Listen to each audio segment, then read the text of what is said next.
We all have a surviving Lagos story. I mean, I used to say to people, Lagos is my favorite city in the whole world. Like, it's just a representation of the struggle and the high life for me. And first time I came across surviving Eko, the podcast, and I mean, I can relate to this because I mean, everybody that grew up was born and brought up in Lagos like me. We all have a story to tell about surviving Eko. And then we think about the rap side and everything, which brings me to my next guest. This is Fecko in the building. How you Yes, doing, bro? sir. How you doing? How have you been? I'm all right, man. Okay, Good to be here. man. Ifeanyi Igbegunam, well known by stage name Fecko, won season 1 of the Mike Africa, first rapper from Nigeria to perform in the Metaverse, and he joins us to tell us about that experience. Ifeanyi, what was that? Well, I should call you Fecko. You're welcome to the show. Yeah, what was that experience like? It was awesome. I mean, I've always been a huge fan of tech and the Metaverse, crypto and everything. So when it happened, or rather when I was called on to, feature on the show as the first Nigerian rapper to, perform in the Metaverse, I was excited, and I wasn't the only person that performed. There were other rappers from, Ghana, South Africa. And for me, initially, I didn't really understand what the Metaverse meant until I participated in it. Yeah. And it's all about like having avatars in a virtual room where people can interact, listen to you, exchange ideas, even sell NFTs in that room as well. So, Yeah. as an artist, what does this mean? That you can now perform in one place and be broadcast across the world? Across the world, across the world. Anywhere you are, you can perform there. And anywhere you have your audience, whether it's in Brazil, Ghana, Ukraine, people will still be able to watch what you're doing. And I think the possibilities of the Metaverse is limitless because I think in the future, a lot of people will leverage on that and make a lot of money from it, especially if you're into art and music. I mean, it's a nice one to have here because what you trying to do, let me just I'm not trying to before we take it back to the surviving Yeah. Lagos, growing up and everything, you're trying to incorporate rap and technology together. Do you think it's possible? Definitely. I mean, when I started music and I discovered music itself, technology wasn't really like a big thing back then because I've been doing music for almost 2 decades, and when I was in secondary school, then we used to use Walkman, the stereo Walkman as well and stuff. And sometimes I record music from radio shows using my dad's stereo device. Fast forward to 2022, right now there are streaming platforms. There is like social media to make your music more popular. And it's really interesting to see how music has evolved over the years. And definitely technology has a huge role to play in the expansion of Afrobeats and hip hop Yeah. across the world. Yeah, I think for Afrobeats, we're just getting started. So we'll not scratch the surface. Definitely. I think that's the Definitely. conversation everybody's having right now. Well, I mean, coming from a place of like you trying to, are you trying to be like into IT proper while you doing music? Because you were the first artist to perform in the metaverse, and most of the time you're always very conversant about that. I mean, that's a Yeah. conversation on its own. Yeah. I just want to know what you're trying to do. There's no way you want to. Let me quickly correct that statement. I'll Okay. say I'm the first Nigerian Yeah, rapper. Yeah, Nigerian rapper. First Yeah, Nigerian sorry, rapper my to bad. perform in the The African meta metaverse. because someone might just come up tomorrow and say, That's- first artist. Yeah, I mean, Like Post like, Malone did yeah, that. yeah, You yeah, understand? yeah. So I just had to. Okay, clear first that, Nigerian rapper to perform in the in the metaverse. African sorry. metaverse. Yeah. So, you been the first Nigerian rapper to perform in the metaverse, and you always been like, you want to incorporate rap with technology. I Yeah. mean, there's no creative right now that does not know that the technology has advanced, and I think that's what Definitely. we're trying to do as creatives. We're Yeah. trying to create something that, okay, with whatever we have, with wherever you are with the technology, just want Yeah. to create magic with that. Yeah. You get that's what all of us is trying to do. But that aside, are you trying to go into like the IT thing? That's what I want to know, or you just want to keep doing your rap So and just using the best of technology? I just want to understand what you're trying to incorporate. Yeah. So I am into 2D animation currently. So I would say I'm not like really into like coding and stuff like that, but I do animation. So that's like the tech part of me. You understand? Animation, product design, UI, UX, and stuff like that. But that's like a side hustle. You understand? Since I'm independent and Yeah, I don't have. I said it. I was Yeah. speaking to a friend randomly somewhere. I saw something earlier this year, and it really reminisced to my story. He said, "Don't be ashamed of anything to follow your dream. Definitely. Don't be ashamed of what you do. You're doing to follow your dream. Mhm. Because when the dream start paying, Yeah. your side also, you'll be happy that you actually picked the side also. True. Because when he's not paying, nobody's going to foot the bills. It's just Yeah. you at the end of the day. Yeah. So I mean, I understand that. So you are like a semi-tech bro, not like the Something, full-time something tech like bro, not full but a time, full-time rapper. So that's what and I dabbled into it because I didn't have like a lot of funds then to sponsor my music video shoot. So I had to think outside the box. What can I do to make a music video? So my first attempt at 2D animation was in 2017 when I made a 2D video for one of the songs I did, Ogbeni Joko. It's a cover of Kendrick Lamar's Be Humble. Yeah, You know, I think I had that. yeah. So after I did that, and I did that within 1 week, I was like, wow, like I had no experience whatsoever into the animation before I made that attempt to do it. And I felt like when you put your mind into something, like you can actually do it. That's There's why. YouTube. That's why you're Yeah. creative.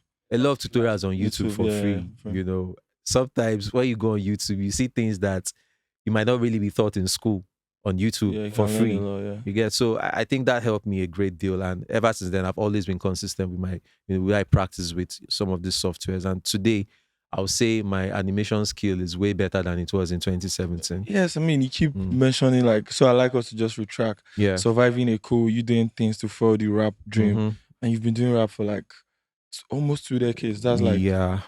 I mean, I saw you 2006. That's when I recorded my first album. 2006, yeah, bro. 2006. That's some long. Should we get into that story or? Yeah, I mean, I really like us to get into that Yeah. story because that's longevity in his own, like longevity in his own. Yeah. Like, how do you manage to pull that through? Like, you still independent from then till now. I was okay. So 2006, I was with a record label, just like group of friends. They started a record label, and they were based in Enugu. And then I got admitted into Enugu State University 2005. Like as soon as I was done with school, so then I went to Enugu. We linked up, recorded an album. The producer then his name is Dekumzi. He's one that produced, Chinwike, Brackets. Yeah. If you're in Enugu, then you really Most people in Lagos, Dekumzi Yeah. blew up one point. Yeah. I think that was in the mid 2000s. Dekumzi was everywhere. Yeah. So after I recorded that album, I came to Lagos to look for a marketer myself. So the journey of being independent started from when I was signed, because I was signed And you were doing the work. I was doing the work. I was hungry to blow. Like I couldn't start chilling for them to. Almost similar to what Black Bones is doing. Like, yeah, Black Bones is signed to a very good label, but he still goes out there to do his PR, Yeah. So I had to come back to Lagos. I went to Alaba Market then. Before the advent of streaming platform, we used to have Alaba. And then you have to put your song on this Alaba compilation mix. Yeah. And once it blows, that's, So I came to Lagos. I started searching for a marketer. I won't forget this. I keep saying this in every interview. So there's this marketer. I went to his shop. I was about to step my foot into his shop. Was like, I should get out. Like he screamed at me like, I was busy counting money then. So maybe, I don't know. He thought maybe I wanted to stick him up or something. So and I had my demo CD with me. Baba no even agree make I enter inside or even listen to me. Play, You get, so after that first rejection, I was like, yo, can I really continue? But something in me told me to just keep pushing. And I went to other marketers. There's this marketer I saw, Abu Ventures. Then there was also Albino Music. He offered to pay a certain amount of money. And then if you see 500,000 naira upfront payments as an artist back in 2005, that was a big deal. Yeah. Not now, like people are like making like 50 million, 100 million. 500K was a huge money. But I mean, 500K had value, real value back then. Yeah, exactly. Like, it had value. If you take it back, the guy inflation offered and 500K. I was like, wow, like, mama, I made it. Like, I was so happy. And then the guys that were not really doing much, with the whole music, they now said, okay, how are we going to split this money? So he just started bringing up controversies and stuff. I just had to shelve the album. I ended up not dropping the album. And that's when I fully went indie. And ever since I went indie, I'll say I've never regretted it, because it helped me in a way that I created my own network. Today I can walk into certain spaces and people be like, that's fair. I know you understand? Like I get my stuff on MTV. I have networks, you understand? So even if I have like a management team working with me, I know what I want to make the job easier for them. Yeah. I mean, it's very important for me. I keep saying it. Like it's one of those things I keep talking about on my own podcast. Have you had the same team? Do I have a team? Yeah, the same team. You definitely have a team, but have you had the same team? From day one. Yeah. How long have you had the same team for? Okay, so 2020, that's when I started my team proper. But prior to 2020, I had it. Yeah, it was just like We've just been everybody doing it here for and the there. yeah. So have you had a proper team till now? Like, Yeah, I do have a proper team now. and you have kept the same for like 2 years running 2 years, yeah. Yeah, I mean, it's important. I keep saying it's important. Keep it team if you want Mm. to do this in detail. So now we need to talk about surviving Lagos early days. Yeah, Your surviving stories. Eko, because there's a podcast called Yeah. Surviving Okay, Lagos. surviving Eko. Yeah, Okay, and yours is surviving surviving Eko Eko. started before surviving Lagos. When some people saw surviving Lagos on YouTube, they reached out to me like, Fecko, I thought this was your podcast. I Sorry. said, bro, it's not my podcast though. Like, there are a lot of spin-offs from the whole surviving Eko brand. How long have you had surviving Eko for? So I've been recording my podcast Surviving Eko since 2019. So that's like 3 years I think it's going to be plus. 4 now. Yeah, It's almost 4 years. 2023, Yeah. almost 4 years. So surviving Lagos started after you. You just heard about it. I heard about a Surviving Lagos podcast in December. Yeah, I mean the podcasting Yeah. space is very interesting. It's very, I yeah, say exactly. I've seen people create a lot of content, and Mm. I didn't find one that reminisces with my person until I saw come across podcasting, and I was Hmm. like, man, I just have to do this thing. When did you come across podcasting? I started being conversant with podcasts in 2019, so Okay. about that time. I think that was when the podcast industry in Nigeria like officially kicked off. Prior to 2019, we had podcasts, but that 2019 was like the major, When a lot of people yeah, come into when it. a lot of people came into the The spotlight. number one podcast in Nigeria is still a gospel podcast. Mm-hmm. I'm trying to recollect the name. This woman, I can't recollect the name now, but she's still the number one, and it's always very short. 8 Yeah. minutes. She's still the number one spot of the podcast. But I mean, podcast is a very interesting thing. So how did Definitely. you now find a bridge between you being a rapper and being able to And just podcast. It was very easy because I grew up in Lagos. You know, I grew up in Mushin, Wow. to be exact. Yeah. When I tell people that, they're like, "Why are you lying? Shay, they You whine don't you." look like Mushin now. I mean, I spent like over 20 years in Mushin, Idioro, to be exact. so how did you? Yeah, so How did you make that informed decision that I'm not going to be another product of this place I'm coming from? that's a story for another day. Like, Okay. but I'll just indulge people to watch. So I have a documentary on my YouTube channel. Just search for Fecko the Mic Africa. Okay. So it's about like my come up story in Mushin and everything. But really, I think it had to do with my upbringing. My dad has always been a disciplinarian. You get, and that helped because everywhere around you see like teenage pregnancy. You know, guys, Youthful exuberance. gangs, especially gangs, like Yeah, a lot of a lot of youthful exuberance. I mean, that's like the morning alarm in my area, like always waking up to gunshots and stuff. Might be sitting on the balcony, looking down, and next thing they'll just stab a guy in a party. Like a party's going on, yeah. They just go in, stab the guy, walk away. Everybody will scream. After 5 minutes, everybody keep dancing. Like we've gotten so used to the vices in Mushin. And I felt like I need to change the narrative. You know, I need to make you see me and say, oh, this guy's from Mushin, but he looks different. He looks like, You you know, do look different, so exactly. So I feel like that in itself kind of like inspired a lot of people in my neighborhood because that documentary also made me like carry other people along. And that was like, after that documentary was shot, it was shot for a competition I won in 2020. It's called the Mic Africa. yeah, I know you won the Yeah, Mic Africa. I so- think you won the first edition. Yeah, I of it. won the first season of It the wasn't Mic an Africa. MTN that's No, responsible. MTN later got involved, like I think last year. But Okay. then it was just strictly the Mic Africa, So you know. So I mean, doing that. I mean, that brings me to like the next Yeah. conversation I was having. Doing music for that long. mm, Well, I mean, when you started, you might be like very hungry. I want to blow up. I want Yeah. to blow up. But all those experiences you have accumulated, mm. now what does success look like to you? I would say it looks motivational and inspiring because it makes me feel like I made the right choice by not quitting. So prior to me winning the Mic Africa, I used to work for Eko Workspace at Lekki. I was a creative director there.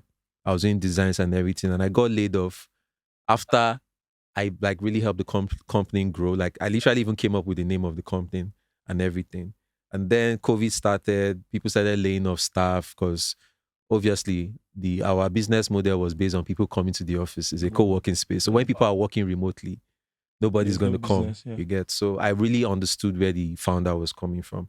But then I was frustrated because there was no steady flow of income coming in. And and also I felt like music wasn't really paying. And then the Mic Africa happened and I had to register for it. I was reluctant at first because I was tired of doing Competition. auditions. when you've done auditions to the extent that you feel like, what's the point? Like, you get, so something just told me to do it because it was a Pan-African competition. They had people from South Africa, Rwanda. I mean, I'm a very Pan-African person. Like, I've done collaborations with some African artists prior to the competition. I worked with Calligraph Jones from Kenya. I worked with the whole staff from Zambia, and a couple of other big names in African hip hop. So when when I heard about the competition, I was really eager to participate, and I thank God I scaled through. Apart from me winning the prize money, which was like a big deal for me, the fact that the entire world finally got to know that, oh, there's this guy that's been doing music for so many long. years, and eventually, because it kind of like introduced me to new people. Like, I was on Times Square in New York, the Billboard. I've done stuff with Didi's like Didi. He has like the revolts thing. Like, like I've met so many people. Like, I don't even want to start naming names now. Like, I it mean, has helped me. I used to say it's just moments, like Yeah. just clicks. And I just thank God I didn't give up, because if I'd given up, That moment was not perhaps going to exactly I wouldn't have. And okay, fine. During the documentary, they asked me, if you win, what are you going to do? And I told them, when I win. So sometimes it's good to speak your reality. I like speak what you want into reality. There's power. Like, I mean, this there's is the power in second the time. tongue, This is the man. second time I'm going to say this today. Like, you have to manifest.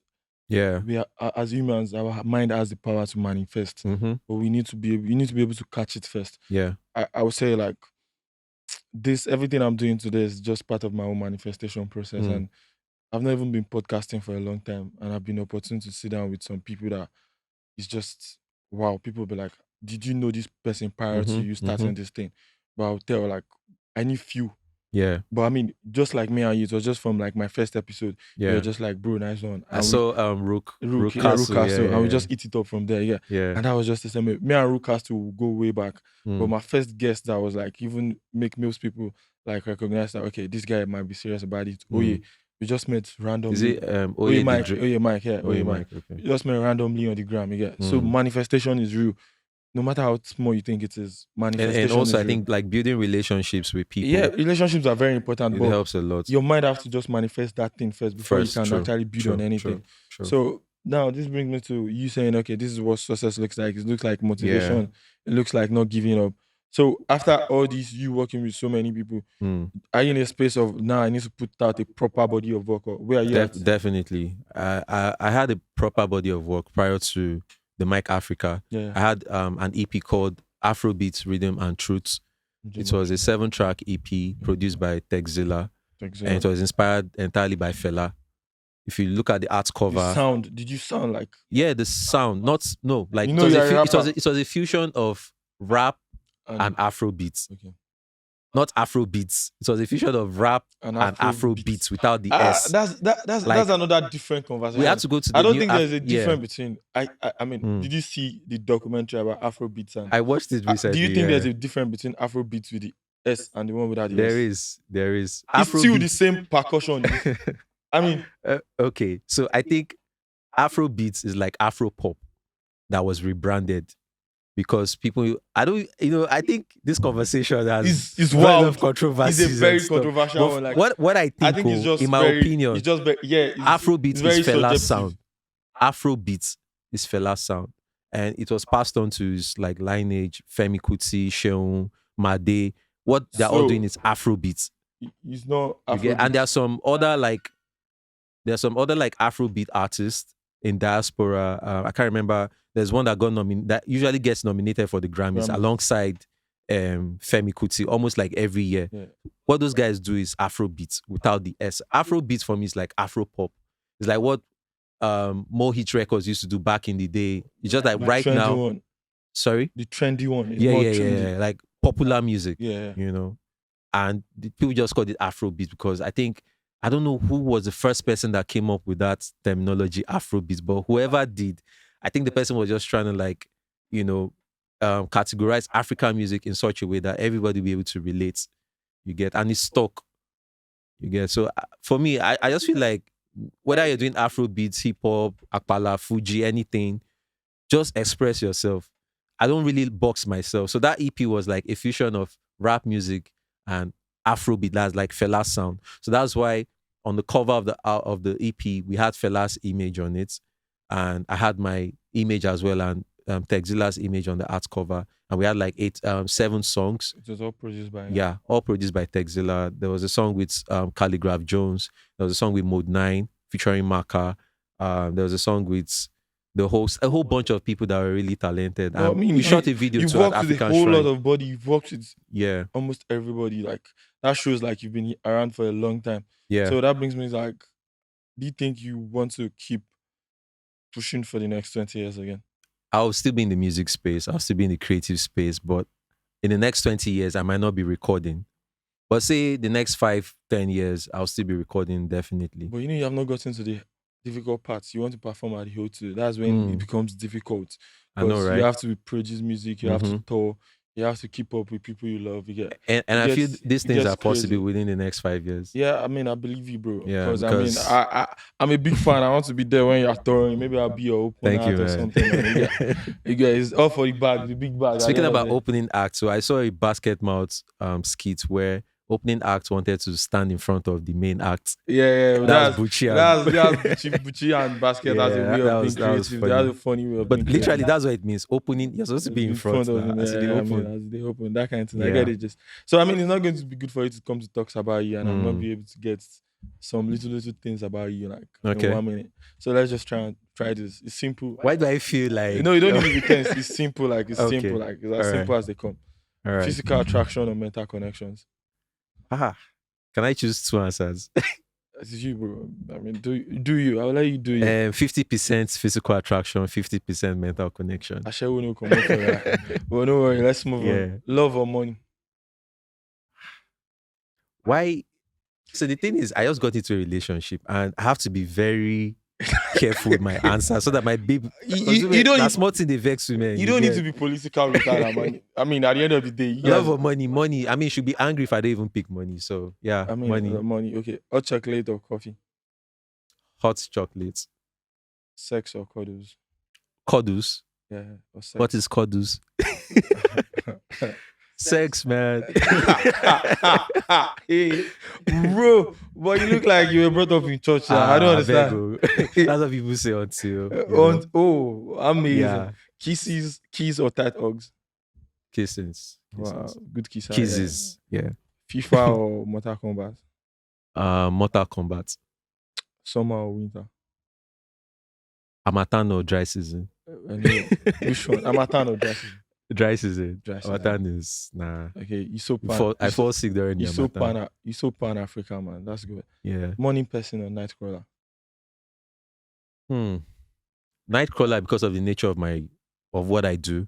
And because I should come on your eye too. Because of things. I didn't say that. But I'm a morning person, but night crawler by default. Night crawler by default. Okay. Because of jobs. I mean, I understand. You have to chase. You know. Yeah, I mean that's reasonable. iOS or Android? iOS, obviously. Mainland or Highland? Island. Bro, we all grew up on the mainland. How you people keep betraying the mainland? I don't understand. Bro, see, let me tell you something. Like after I left Mushin and I moved to the island, I moved to the island in 2018. You know, my Mushin is filled with noise. Like it's crazy. It's always lively there. Don't get me wrong. But on the island, but we are all coming from the mainland. So you want them the mainland is not just appealing again all of a sudden. No, it's obviously still appealing. But I like the serenity on the island. Okay, let's move on. It's just you. I mean, I'm just trying to make sure like. Okay. But shout out to all my mainland people, man. I mean, I used to say there's no. I used to say there's no way I want to go in the world when I'm in Lagos and I don't get to the wood, the mainland. Yeah. There's not just reminisce well, man. So there's just a connection about that place because that's where you come from. So Twitter or Instagram? Instagram. BM or Benz? I need to be okay. I would say BM. Okay, nice. Early retirement or late retirement? You don't want to retire. Yeah, early retirement. You want to retire early? Well, I don't think it's going to be early again because I'm almost. Yeah, it's not early for me again. It's not early. You've almost got into the early age that I think it's going to be early. Man, that makes sense. Investments or savings? Which one do you prefer to go for? Investments. Are you a risk taker? Yes. You know, there's only 2 ways to actually grow the net worth. Is that you invest or you save. Okay. An investment is not Investments. deceivable. Okay. 9 to 5 or the hustle. Hustle, The hustle. obviously. Hustle. But I mean, the hustle will eventually become Mm-hmm. 9 to 5. All right, bro. Thank you for coming. But I'm Thank you sure, for like having me and me, you are man. going to do a lot of things going Yeah. forward, and I'm looking forward to that. I pray God bless you, keep you, and Thank bless you, your journey man. as you go forward. And I Thank just you want to very make much. like a quick announcement that I have an album that'll be dropping this year. Okay. I'm working on my album. I'm also working on a series, a limited series for Surviving Eko. Okay. Yeah, I'm still like in the scripting phase and all that. But guys, everyone should look out for a limited series for Surviving Eko. Proper And- acting. Yeah, proper acting. All right, Like, I'm not joking. I'm man. open to that, sir. Yeah, We'll talk about it. and the album as well. All right. God bless you. You know, Yeah. your endeavors. Thank you for coming. Thank you for having us. Thank you for having me.